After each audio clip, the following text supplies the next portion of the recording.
bawal na ang bote.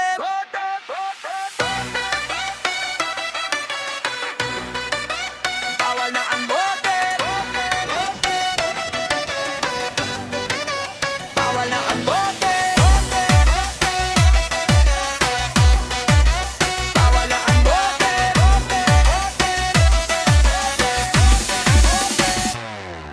Sa kanto kang dati may tindang gasolina, bote-bote sana, pang survival sana. Ngunit yan pinagbawal, dahil na puwede. Paano na so harayo sa banwang ang anasana. Sa krisis taas presyo, lalo pang nagsakit. Tapos bawal pa sa bote, say na kita mapirme. Ang gasolinahan nasa banawa ko man sa baryo-baryo. Naglakako, taning otorita sa tindahan para dahil na masakitan ng mga tao.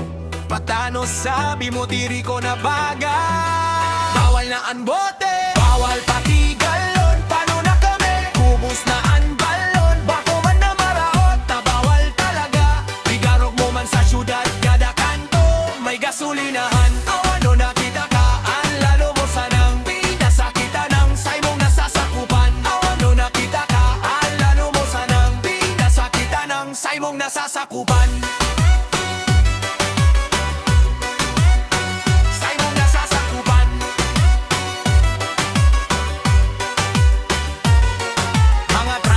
Driver nagkakandarata, mga parasira na papahibi na sana. Imbes na solusyon, lalong ginurutong. Dahil man hiniling ang sitwasyon, basta na lang pinatupad dahil lamang din panduang opsyon. Sa papel magayon, pero sa realidad pinasakitan mo ang nasasakupan mo.